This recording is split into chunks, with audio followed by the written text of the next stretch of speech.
So today we're going to be talking about situational awareness. And earlier we looked at a clip that happened a few weeks ago in Buckeye where it appears that a young girl is trying to run away, get out of this car situation.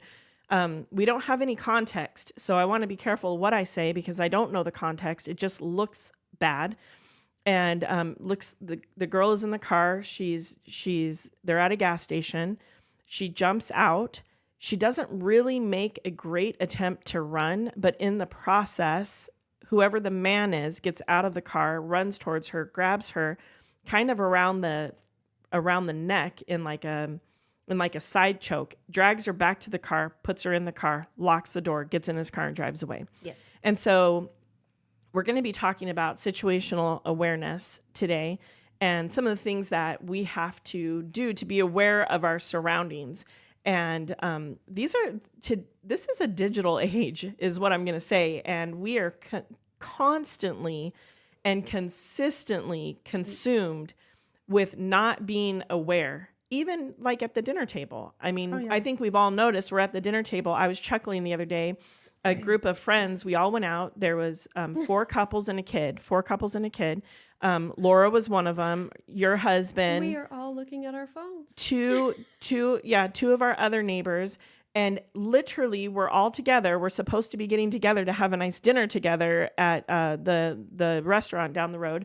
And literally, everyone is on their phone. There's nobody talking. And not just us.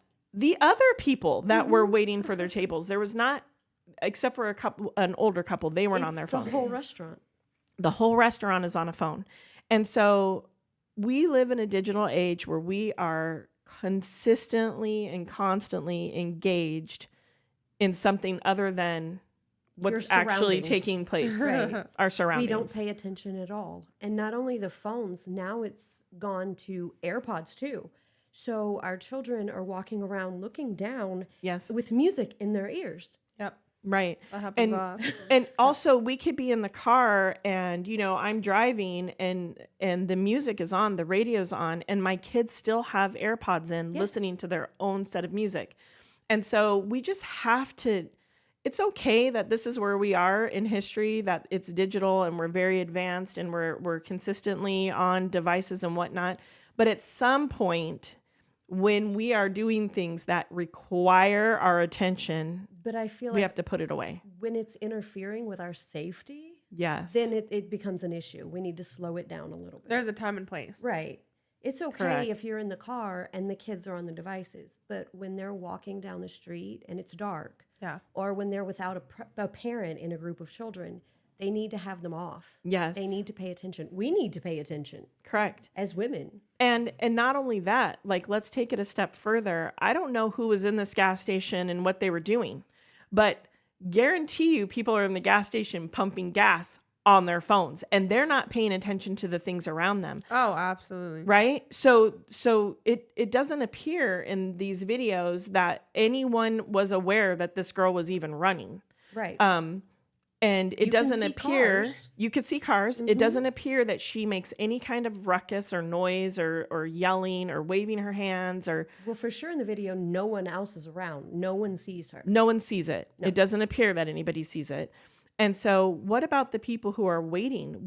Whenever I'm out in public and there's children around, I scope my surroundings to see. I'm listening for kids crying, and if I hear a kid crying, I immediately stop what I'm doing. I turn around and I look. Like, is someone being taken? People are taken all the time. Kids are taken right by their parents' thighs. They're holding on in stores. In stores, right? So not only do we have to be aware for our own safety, but I feel like we need to be aware for the safety of our community and the people around us. Yeah. Because I know for a mom who has children, a lot of children, I am very thankful when other people have an eye out for things that I'm not seeing, right? Like I'm thankful. I'm thankful that I could be with other people and they're watching as well. And that there's more eyes on my kids than just my own two.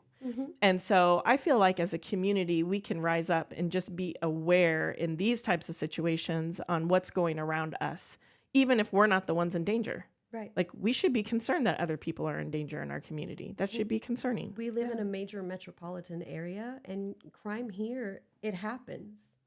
All the time. Kidnappings, abductions, trafficking. Yeah, and I think We that live you in can see Phoenix. it like now it's happening so much more often. People are just getting, I don't know what other word to use other than braver to do these things. Sure, because people don't get involved. That's why I hear it all the time. Well, I didn't want to be involved. Well, I didn't know what to do. You know, they don't want to be a part of the scenario or the statistics. So then they do nothing. But when we were right? kids, the saying "it takes a village" that's gone away. We need it back. The whole community, like you talk about the community, it's the same thing. Sure. We need to watch out for other people. Oh, I couldn't go anywhere. Let me tell you something. My mom was a single parent. She raised me. I was that typical latchkey. If you're watching this and you do not know what a latchkey kid is, that's because you are not my age. So, back in the day, took care of ourselves. Yes, I was 7. I had a key around my neck. I walked home from school because my mom worked. I walked home from school. I opened the door, and then I came in, locked the door, and I was 7 years old. I waited till my mom to get home, and you know, that was after work, 5, 6 o'clock. I cooked my own food on the stove. We did not have a microwave. So if I wanted food, I cooked it. I was 7. I knew how to put the food on the stove and wait. Typical latchkey kid. Right. But let me tell you something. I could not blink in my neighborhood without my mother knowing. Right. But the sad part is the prevalence of single moms has gone up since then. But the help has drastically decreased. Yes. yeah. This is not a good thing. We need more people to step up and help. That's right. Or definitely in a place where like people don't want to overstep and suddenly like you say the wrong thing now and Oh yeah, because no. society has decreed you can't step in. No. And yeah, times are different. So with times being different, with times are changing, we have to change. And so now we just have to be really focused, hyper focused on teaching our kids how to be aware. So we're going to talk about a few scenarios today, and I just want to talk them through because these things happen. They happen to people we know, and they've happened to me. And so I'm going to start off just by telling the story that happened to me. We live in a middle-class neighborhood in Arizona, and, you know, our neighborhood is nice. I've never felt in danger. We've been there for 20 years. And it was, I don't know, 8, 9 o'clock. And I thought, you know, I'm going to go check my mail. I'm a busy mom. And so I'm going to multitask. So I have my phone in my hand. It's, you know, it's dark outside. I have my phone in my hand. I'm walking to our mailbox and I am checking my emails because disclaimer. Her daughter told her not to go, that she had a bad feeling. Yes. And she did not listen. And I didn't listen. So yeah, this is part of the scenario. Intuition matters. Intuition matters. So I'm walking to the mailbox and like I said, I have my phone in my hand. So my head's down and you know, I have peripheral and it's dark and I believe in God. And so I heard him say to me, put your phone away. I need you to be aware. Just like that. It was almost audible. Put your phone away. I need you to be aware. And so don't you know, I was like, oh, so I shut it off. And then I looked around and there was no harm. There was nobody out. It was dark. And I continued to walk to the mailbox. And when I get to the mailbox, I hear a diesel truck coming. And so, you know, the sound of a diesel is just really loud. So I look over my shoulder and sure enough, it's coming out of our neighborhood from the inside block. And there's only one way around. It's the inside block. There's no major thorough road. And so he comes and passes me, drives by. I get my mail. I hear him drive down the road and the sound gets further and further. And then I hear the car turn around and start coming back. By this time, I'm done getting my mail. I have locked the box. I'm starting to walk and he pulls up alongside of me. And he's got his window down and he's calling me to his car. And he's pacing me. So as fast as I'm walking, he's right up alongside of me. I'm on the sidewalk. He's on the street on the wrong side of the road. And he's pacing me. And so I'm getting a little bit nervous, right? And so I have my phone in my hand and I dial 911 on the phone. He could see it because it's bright. He can see it. And I'm verbally telling him, get away, Like I'm giving him the, like, don't come near me, the back off sign. And he turns on the inside block behind me and goes around. Well, the exit, when he goes around that block, he's going to exit at my house because my house sits on the corner. And so now my heart is going. I've got 911 on the phone. She's like, what's your emergency? And I'm like, this guy is following me. This is in my neighborhood. And she's like, where are you? So I'm telling her my address. I'm telling her where I am. And she's like, can you make it to your front door?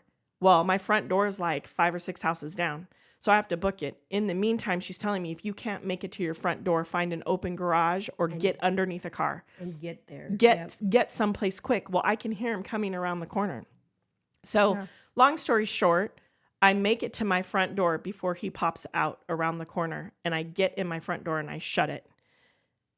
He comes. He drives the block again. He parks by my house. He drives the block again. Mm-hmm. He's waiting for me. Yep. And this whole time we can hear him. He must have done it for, I don't know, the next 10, 15 minutes, looking for me. Went. Yes. Mm-hmm. Situational awareness. We have to listen to that small, still voice in us. We have to know what's going on. And listen to others. There was something already that we were like, something's off. Who knows why, how, what, but something was off. And so this is what I'm talking about. This scenario was wrong in a whole bunch of reasons. First of all, I shouldn't have gone to the mailbox in the dark. Like, let's just start there, right? And alone. Right? That probably shouldn't have taken place. Right? We talk about numbers. I never send my daughter to the grocery store by herself in the dark. Don't send your daughter to do it. Yeah. We probably shouldn't do it. Right. So there's the other scenario. I mean, starting off, I shouldn't have left the house. Second scenario, shouldn't have been on the phone. I didn't even need that voice to say, put your phone away. I need to be aware. But thank God it was there, and I actually listened. But I didn't. I mean, that's a no-brainer. If you're walking down the street, don't have your phone. Don't have it in your hand because you can call 911. Right. But don't be preoccupied reading things. Don't be on Facebook. Right. Don't be scrolling through Insta. Yeah. Right. There is a lot of things that could have gone wrong. The things that did go right was that I was aware.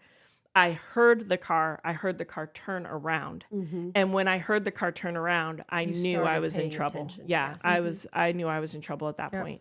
Another thing that did right is I said, I'm calling 911. Like I announced, I used my voice. And of course I was loud about it. He could see my phone. You were verbal about 911, verbally speaking, right? I never slowed down. I obviously didn't go to his window because that wouldn't be the smartest thing to do. I was booking it. I was yelling, trying to get attention of people if they were outside, which nobody was. I was aware of the places that I was going to go, looking, listening, right? All of those things did go right, and thankfully nothing happened. So what did I learn from this scenario? Well, I don't go to the mailbox alone anymore.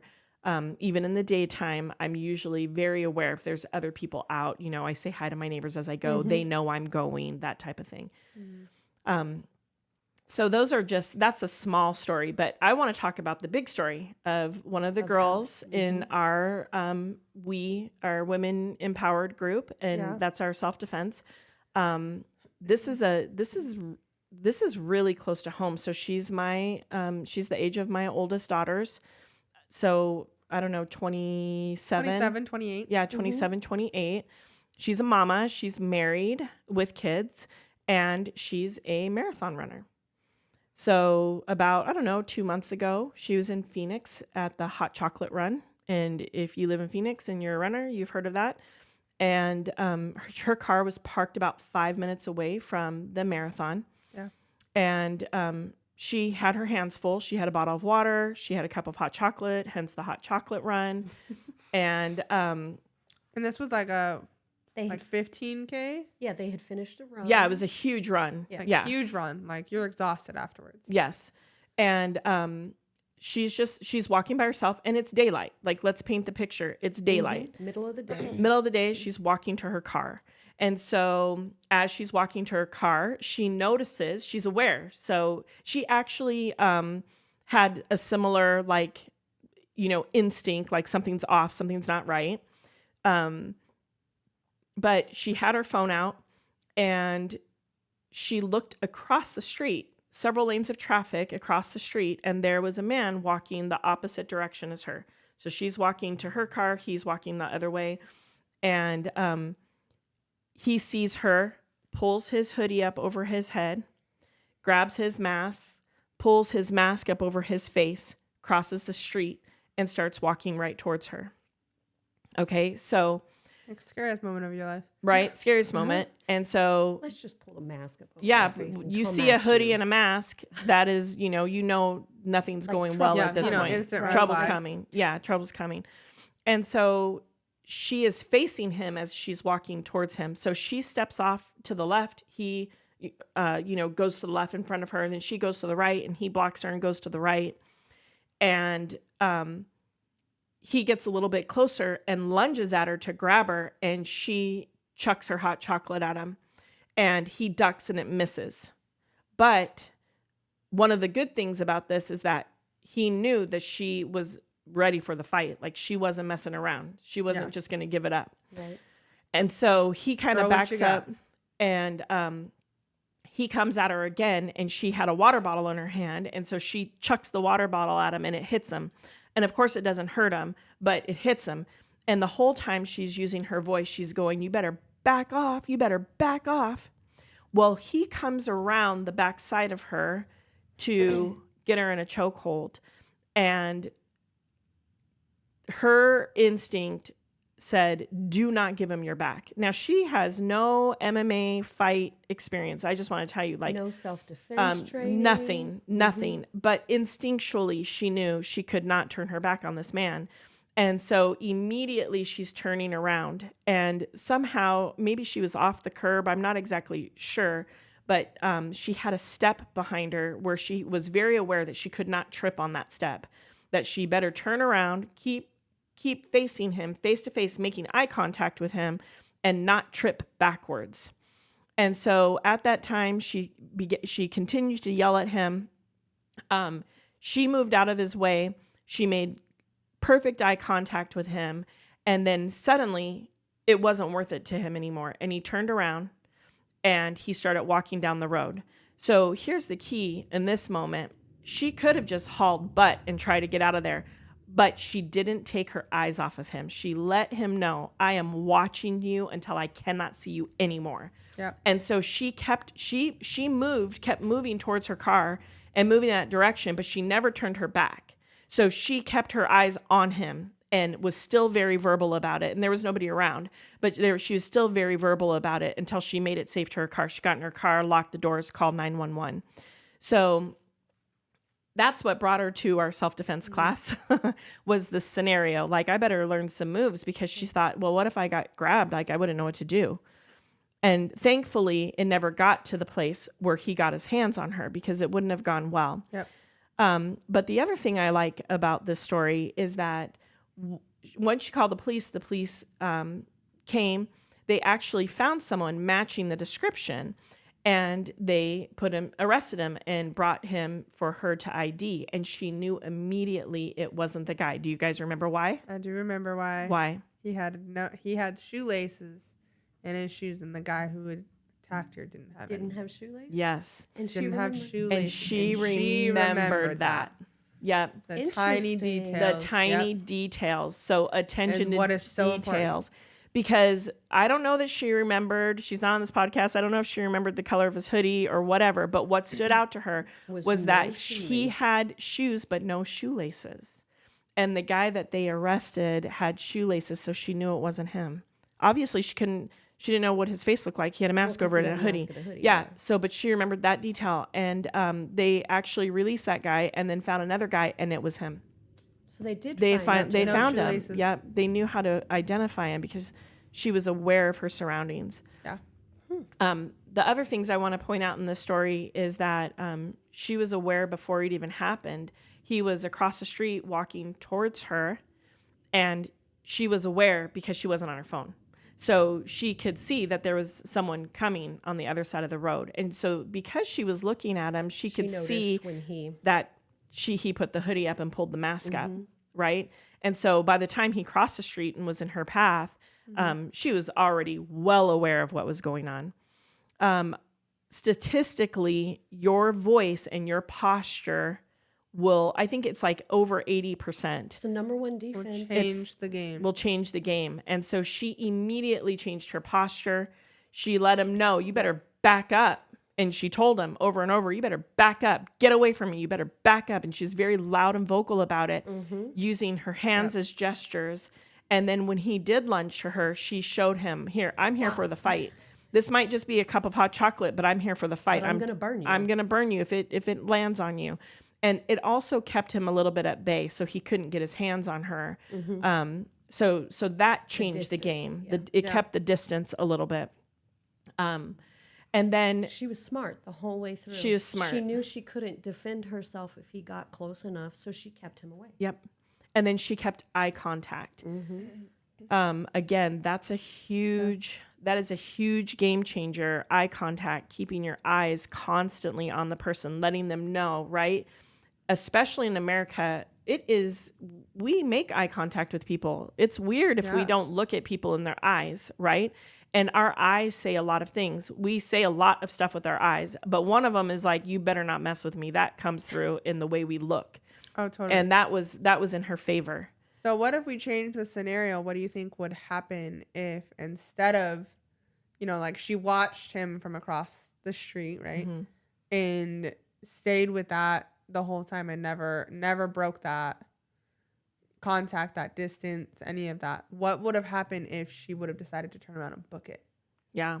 Well, many things. He could have chased her down. He could have chased her. Right. Yeah. If she wouldn't have seen him coming, if he's faster than her, he's going to chase her down. Sure. When I think that breaks the contact, that breaks the holding yourself tall, the confidence that you prevail when you're when those things are happening. Right. Yeah. Because prey runs away. Yes. A lot of people feel that way. Sure. And she was tired. She just ran a 15K. Totally. Yeah. And I think that also changes the scenario of I'm here to fight. Right. Right? Like, yeah, you're not going to take me easily. Yeah, you're not going to take me easily. I'm not a wounded gazelle. Right. Right? Or a little wounded zebra. You're going to have to fight for this one. Yeah. Right? And and it worked. I'm a lion, not a sheep. That's right. Thankfully, it worked because after she stared him down and held her ground, he backed off. Yeah. And I think that's where we need to have that better situational is instead of turning around and booking it, even though in some cases that can work, is keeping that eye contact and being, strong in what you're saying and confident in what you're saying. Like, you do not get to take me. Yes, exactly. Right? Yep. And so our goal in self-defense, and this is where she also did the right thing. Like our goal in self-defense as women is not necessarily to stay for a brawl, right? That's never the goal. That's not the goal. The goal is don't want to try and actually fight you. Right. The goal is I'm gonna make you think I can create the distance and then get away. And then have enough space that you can safely get away. And part of her in this situation was like, don't turn your back on him. Don't turn your back. It's a good thing because he did try to lunge at her and get her in a rear naked choke, standing up, around her neck. As you are after a marathon. Sure, and your adrenaline is going. And so the goal is never to get there. So we have that. Like even today in our self-defense class, someone said, well, what would you do? A man came up, one of our students there, and said, well, what would you do if we got you in a bear hug and I picked you up? And Chloe's response was, you won't. Right. Like, I'm not letting you get close enough to get me in a bear hug. If you're walking towards me and I can see you, my eyes are open and I'm looking at you, like I'm not letting you get close enough to get me in a bear hug. Right. And so we say this all the time, like, what's too close? This. Yeah. My arm reach is too close. That if you are in my bubble and I don't know you and you're coming towards me, my arm reach is too close. You have crossed that barrier. Right. And so that's what we teach in our self-defense. Like we never want to get to the point where someone could actually get their hands on us. Yeah. They can't get close enough to do that. Right. Mm-hmm. But with that, there's also been scenarios of, I do know you. Yes. Right. And so then I've allowed that trust and you're going to break that trust. Yep. If you get too close. Yep. Right. So in the worst case scenario of what would happen if I picked you up, versus, well, I'm not going to let you do that. Sometimes we have those people that don't fully have that trust, Sure. And a lot of attacks are from people personal that you know. Yeah. And that's part of the situational awareness. And so, coming from a mom with a lot of young girls and, families can judge and I don't really care. But, one of my daughters is like, yeah, I met this kid. He seems like a really nice kid. I've met him multiple times. He seems like a sweet kid. And he lives in a different place. And he was like, yeah, we could go out and do something together. And I was like, great. Well, who are you taking with you? Well, she's 18. She can go on a date. But first of all, I don't know you. So you ain't going anywhere with my daughter. That's number one. And I don't care how funny you think I am. Right? We all go together or we don't go. That's the way our family operates. Secondly, she's trained in self-defense. And so if ever the situation, arises, my girls are able to defend themselves and they have learned the techniques to be able to defend themselves so that they can get away. But most situations, or I should say a lot of situations, are not strangers. I don't know the statistics off the top of my head, but I'm pretty sure it's at least half. Yeah. Or personal. Yeah. They know you. Sure. Well, I mean, out of my own experiences, I can name 3 of them. Yeah. So it's not uncommon as a woman for your attacker to be someone you know. Yep. Yeah. And those that I considered friends of mine that I would hang out with, like, out of my own experiences, everybody that I've known them. So this is why we feel like self-defense should be a staple for any female. Yes. It's a good thing to be able to get away from a stranger, but it's even better to be able to defend yourself in close quarters against someone that you know on the off chance that it happens. And looking back, Chloe, the people that you knew, were there any red flags? Yes. Oh, yeah. Oh, okay. Mine too. Oh, could you name a few? Like, what are the red flags? Underage drinking. Okay. Certain behaviors, like they want to hang out with you when your parents aren't home. Teenage girls. Okay. By the way. Oh, okay, Yeah. So teenagers, if this guy wants to hang out with you when your mom and dad aren't around and he asks you, right? You know that's in for trouble. There are flags, girls, and you know them. Like if something in you is saying maybe this doesn't sound right, listen to yourself. Yeah. Yeah. What else? I think my 2 situations are very different. So my first situation, like, I can definitely see all the red flags, right? Like, you wanted to hang out alone, like you wanted, like, certain things like that. And I definitely had ways to get out of all of that, right? Like, I could have just up and left in all reality. And then when it came down to, the physical of things, like, I would have had a fight outside of that. But that never really happened. It was more of just a mental game. And so there was definitely, things that lined up that I could have prevented for so long. And my other situation, I had somebody that I really considered a friend, and made me a bunch of promises for things like that. So, I think they're very 2 different situations on how much you can see a red flag and then how much this is just somebody that you shouldn't have trusted. Sure. Like how much looking back, right? Yeah. Yeah. Like some things you didn't see at the time. But I would say, girls, don't be afraid to be firm in your voice. Right. Like, yes, definitely. And some of it too, age-wise. I mean, you're older now, yes. but age-wise, like there's a cool factor. Oh, yeah. A trying to fit in factor for people that you know. Yeah, and then try not to be like the overly cautious one. Like, and that was always who I was growing up. Right. The overly cautious one. And you get teased, you know, especially by siblings. Like, but I'm going to be honest, it's not worth it. Oh, no. Like, oh, no. Definitely not. Just be confident in yourself. Yeah. Don't bow to peer pressure. Mm-hmm. Totally. Mm-hmm. And with what I know today, like, those situations would have gone very differently. Sure. Right? Like, first, like, verbally, like, the verbal stance on things is more major than the physical stance of things. Yeah, it starts there. Yeah, I think I definitely could have put out the fire with just how confident I am verbally. Mm-hmm.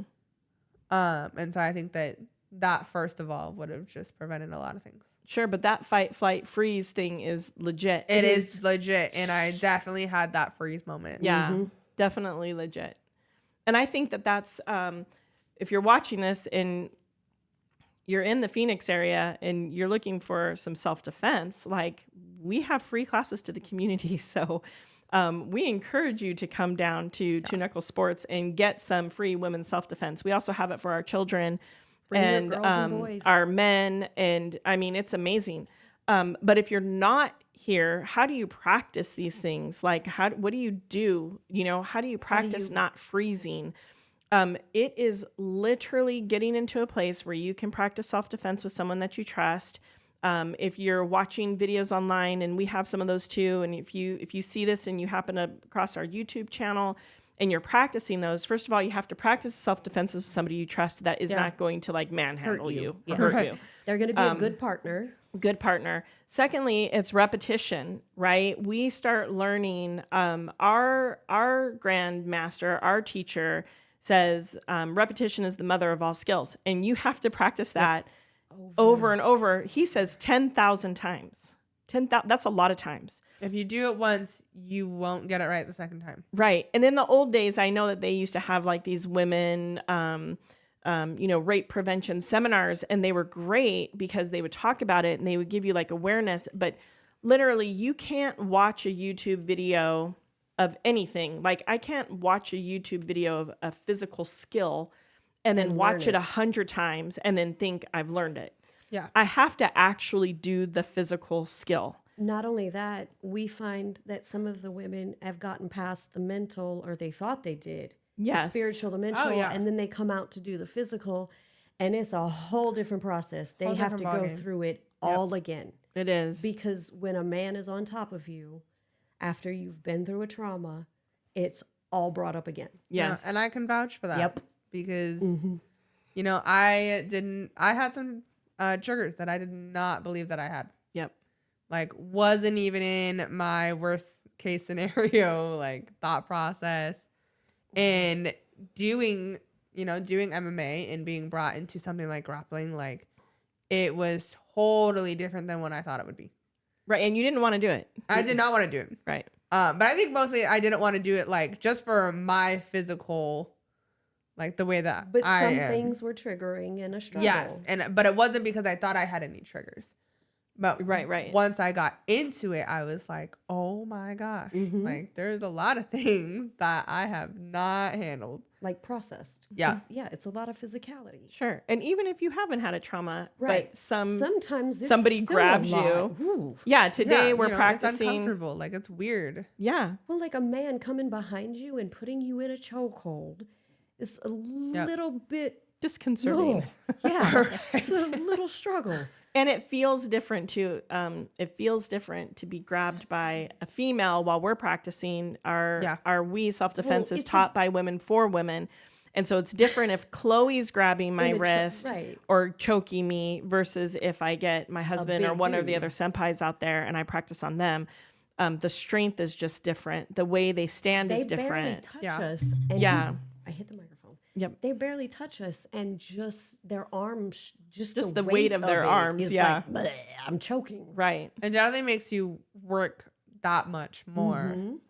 Definitely. Well, it's that much harder to get out. Yes, definitely. And so, let's talk about like making safe choices. And so, a couple of things that I like to highlight or talk about is, we talk about being strict parents. Not everybody who's watching this is a parent. You guys maybe don't have children. Maybe you have grandchildren. Maybe you have children. I don't know. But, society wants to say, especially when your kids are older, like, Chloe's 23 and her mom's telling her she can't go to the grocery store by herself. Okay, well, that's not really a punishment. It's not because I don't trust Chloe. It's because I want to make sure that she's always in a safe place, safe environment. And today's society does not lean towards safe place, safe environment. Like, let's just be real. Not at all. Not at all. And so, we used to ride our bikes all day, all night. My mom would just say, come home when the streetlights came on. And we did. Do you know, and really that children are. Yes. That was the rule for the longest time. You know, you want to go to the grass area, go to the grass area. Once the lights come on, you better be home. Yep. That's it. That is not today's standard at all. And so we just have to make safe choices for our people, like for our children, for our grandchildren, for the kids that we're babysitting or whatever. Mm-hmm. And it's not a strict choice. It's just a I love you enough choice. And so we had this conversation with our son the other day. We don't really do spend the nights. We do like hangouts, and anyone can come and spend the night at my house because I know what I'm going to do and what I'm not going to do. But my kids don't. We just don't do spend the nights. There's just a couple families ever that we've ever really let our kids spend the night at, and they were like family to us or our family. I could probably name 3. Yeah. And, my son was like, oh my gosh, I just want to go and spend the night at this kid's house, and we're going to have so much fun, and other kids are going to be there. And, I just had to make the best choice, not because I don't trust the parents. The parents seem like great people. I know them. They seem like amazing people. And, blah, blah, blah. I could give you 1,000 things that I like about them, but never, ever did someone say when their kids went to spend the night and something horrible happened, never, ever. Yeah. Did they say they were the scariest people I've ever seen? I really didn't trust them. And I sent them anyways. Like, you don't hear that on the news. You hear like exactly the opposite. They were the nicest. They were always, being kind to my kids. They did this. They were best friends. I've known them for 20 years. Whatever the scenario is, that's what you hear. Mm-hmm. And so, I just had to be real with my son. My husband and I sat him down, and we're like, this is not a punishment. And this is not that we don't like these people. We love them. Yeah, right. Super, super nice people. And, I'm just so sorry. But today, we're not doing spend the nights. We just don't do spend the nights. We can have a big old party. We're going to invite everybody over. Y'all can stay till 1:00 in the morning. We're just not doing a spend the night. I'm just not. It's a safe choice. And I'm not saying everybody has to have my choice. I'm just giving you an example of making a safe choice and like being real with your kids. Mm-hmm. And just saying like, this is not a safe world. And guess what? You're going to be sleeping. So there's not a lot of fun in that. If you want, I'll drop you off at 6 a.m. Yeah. And you can start again. You can stay up till 11. I'll come and get you. Right. And even Laura, you're my neighbor. You know this. Yes. Because her son's not the same age, but when they were little, they would like to play together. And I was just like, we don't do spend the nights. Nope. And she lives across the street. So it's real. But every parent is allowed to behave like they want with their children. This is this is how this works. If we want our child to be safe, we're entitled to. Sure. My child gets to do spend the nights. We're a military family. We didn't have a whole lot of friend groups around. And we've been lucky to have been safe so far, but that's a luck kind of thing. Sure. It's a law of averages here. Yes. And there's a lot of other safety measures. Yes. Like we have this fantastic app. This is another great choice, Life 360. And there's a little bit of fun in that app. What's the fun of it? We really like to track you guys. Yeah, the kids track us. They tell us where they're going, and they take a little bit too long. Oh, plus you can see the speed limit and find out. They went somewhere else. They're like, Mom and Dad hey, went you're to at dinner. Handles. Can you bring us some ice cream? Yeah, we get that all the time. What? You're at dinner? Bring us some leftovers, right? Oh, yeah. But there's fun in that. But again, it's not a punishment. In order to live in my home, if you were one of my children, all of my kids, you guys would attest to this. If you had a phone when Life 360 came out, you had Life 360. So actually, we have a story on that. Is one of our dear friends in the dojo, they got into a car accident. A really bad car accident. Luckily they're all safe today. But the mom just happened to be looking at her Life 360 app and was zooming in to where they were at. They were at a light, and she was like, "Why is she still at the light? I did not know. Like, why is she still there? Why She's been there for so long. She's Why been is she there not for moving? 5 or 10 minutes. How come she didn't crash detect? Usually it will. I don't know if you have to pay the extra for crash detection. It's a little unclear. Maybe I need to do that. Or maybe you have to like enable it in a certain way, whatever. But she was watching it, and she knew exactly where her kid was when she got the phone call. So she was there in an instant. Mm-hmm. Yep. It's a great app. It's a great app. And it's, again, not a punishment. It's an opportunity to know that your children are safe. We live in an unsafe world. Yep. Another thing that we have always done is our kids can blame us for anything. So it doesn't matter where we are. I will always say, yeah, I will take the fall for you. And so I was just watching this video the other day, and this lady, she actually has a safe word. It could be anything. Ooh, she said, like, even the word pickle. Yeah. It could be anything. And so if there's been, and Chloe, you can attest to this, there's been times where people have asked you, like, hey, do you want to go here? And you don't know how to say no. And you're already like, out I with know them. this specific friend group isn't the best to hang out with. And I don't know how to get out of not going. Right. You know, I don't have a very good excuse. So she'll call me and, you know, and say, like, so if you had the safe word, this lady used pickle as a safe word. She's like, you can make up any sentence about a pickle. Like, oh, hey, Mom, remember when you're going to the store, make sure you grab those pickles, please, because I wanted them for my lunch next week. And just throw it into any conversation. But she knew that safe word meant I need to get my kid out of whatever situation it was. And so we kind of had the same thing. It wasn't a safe word. Right. But Chloe would say, oh, let me call my mom and ask her. And so she would call my mom. We would have a conversation. And she would be saying, even if I didn't understand what she was saying, she'd say, hey, Mom, can I do, you know, XYZ with my friend group? And she'd say, oh, okay. You need me home? All right. Are you sure? Yeah. So then she would know. And then I would say, no, you need to come home right now. And she would say, I'm sorry, guys, I have to come home right now. And so that scenario works for everything. But the code word could work in multiple situations. Yeah, I definitely like the code word. Yeah. Make it something you wouldn't use normally. Yeah, it means danger. It means all sorts of things. Even being older now, like if I were to go on a date with somebody, right, like you could to be able to have that safety to be like, so Mom, like don't you worry, honey, because you're not going alone. Like dates don't going you worry. bad? Just pickle. That's right. Just kidding. Where are we going on the date? We're all going out to dinner. Dad and I will sit on. Just kidding.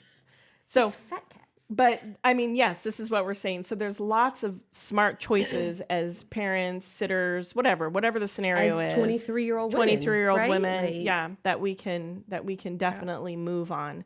And I mean, I call you often, like even just walking to my car. Oh, you know, yeah. I'm like, hey, I'm walking to my car. I just want you to be on the phone while I walk into my car. That's another safety. Yes, if Chloe has to walk someplace by herself, I do all the time. All my girls, my 27-year-old, she's married with children. If she is walking by herself to her car because say that she was out late and she had to do whatever, she will still call me and put me on the phone. As she's walking to her car or up to her door. And for whatever reason, if she doesn't answer, I'm calling the next person. Right. Like if I'm walking out of the grocery store I have somebody on the phone. Yep. Because that way they know where you were. Yep. We live in an unsafe world. Super. If you're single and you're watching this, you could be doing the same thing. I have a single friend. If she goes hiking, she calls me and says, this is where I'm going. Mm-hmm. This is the time I'm going. This is the time that I'm going to be done. If you don't hear from me, make sure that you find me. There's all sorts of ways. Military people have to do it with somebody. Yes. If you go out hiking and you're an active duty person, you have to let someone know where you're going and how long you estimate to be gone. Right. Oh yeah. That's just common sense. And it's just smart. Yeah. It's just smart choices. Thinking. Yeah. So as we're wrapping this up, there's lots of things we could do. I want to warn against a few things as we're on this podcast. Amazon, love it, hate it, whatever it is, but there's lots of safety devices as a woman that you could buy, pepper spray, little knives. Maybe you have a handgun, whatever it is. I don't know where you are on all that and what your stances are, but taser guns, they have all that. But what I do want to say is that if you are not trained and don't know how to use them and don't know how to defend yourself with one, they are not your friend. And so it seems like pepper spray is a great idea. It comes out in a stream. You can point it and shoot it, but it does come out in a stream. If the wind is blowing, it will come back at your face. Mm-hmm. There are lots of things that can go wrong when using self-defense tools. There are lots of things that can go right when using self-defense tools. So my admonishment in this factor is that you have to know how to defend yourself with the tools. There are definitely tools that you can use that are great. And that would be worth the while if you learned self-defense on how to use them, how not to be, how do you say the word? Is it disarmed? How not to be disarmed from them. And then have those used Proper against training. you. Yes. Yeah. And the other thing I want to say is that our self-defense is for anyone. You can use your cane as a weapon, as a self-defense. We have someone who's extremely visually impaired, and she uses a walking stick. She can use that if trained properly with it fully extended and with it folded underneath her arm. And so there's lots of great tools to use. It's just that I am encouraging you to get trained on how to use them so that they're not used against you. And no matter your age. Sorry. No, go ahead. No matter your age, you need self-defense. And last thing, no matter your health, if you have a disability, you can still come see us. We can modify to make self-defense work for you. That's right. Yep. So come and see us. Senpai Andrea can work with you to make it work. Yes, definitely. Definitely. Yes. Our health, our physicality should not be a deterrent. Yes, it should not be a deterrent to learning how to defend yourself. Thank God. Well, hey. You enjoy 23. You enjoy 23. We're not all there. I'm glad I'm not there anymore, but it was fun while it lasted. I still had a lot of hardships in there. Yes, you did. Yes, you did. So yeah, that's sort of where we're going. So just stay tuned, watch what else we are going to talk about. And I think somewhere on this video, there's a place to subscribe. We'd love if you would click and subscribe to our YouTube channel. Get on our email list, do those things. And we look forward to seeing you guys next time. Comment with questions. Yeah, that's a good one. Comment with questions. Self-defense moves you want to see or hear about. Definitely. See you guys next time.